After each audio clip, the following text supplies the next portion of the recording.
नमस्कार जय जगन्नाथ। आज एक इंटरेस्टिंग भिडियो आपण मानक स्वागत।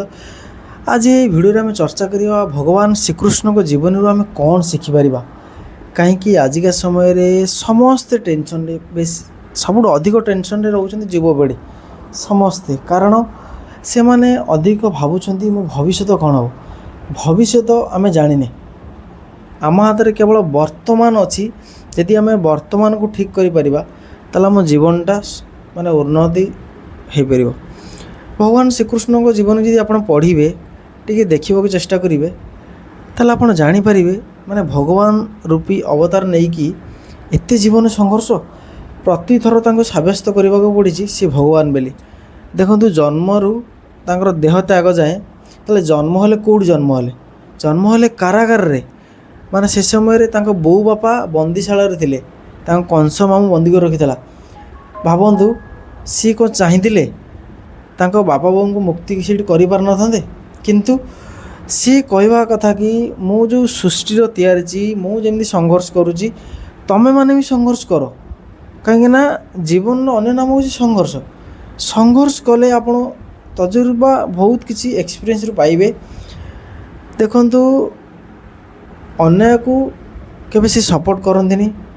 पांडव को ये सपोर्ट कले कारण से न्याय पठे केथर मार चेष्टा कले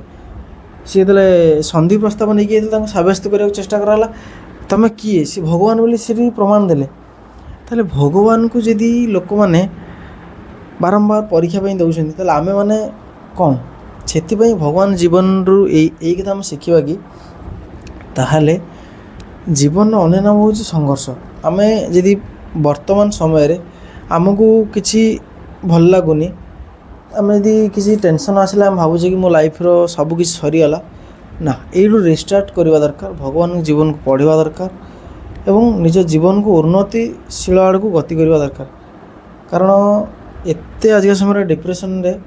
रोचंती सेटा कही हेबनी। मु चाहे समस्ते दुनिया रे भले रुहंतु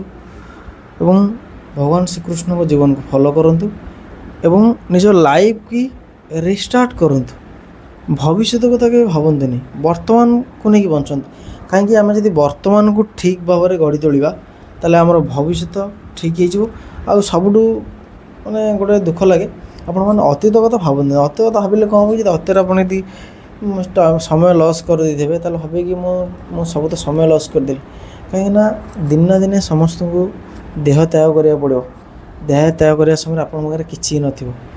केवल आपड़ जब जीवन किसी भल काम करते लोक ताले आपन को गोटे कथा कहे ये भल मनुष्यटी थिला यदि लोक आपन किसी भल काम करनथे लोक आपन को खराब कथा कहीकि भल गड़ा नाला से छोट भाई हिसाब रे सांग हिसाब रे मो लाइफ रो जति एक्सपीरियंस भगवान प्रभु श्री गीता को पढ़ला पर मु चाहे लाइफ की आपन रिस्टार्ट करंतु एमिति इंटरेस्टिंग वीडियो को देखिया पाई मो चैनल को सब्सक्राइब करंतु।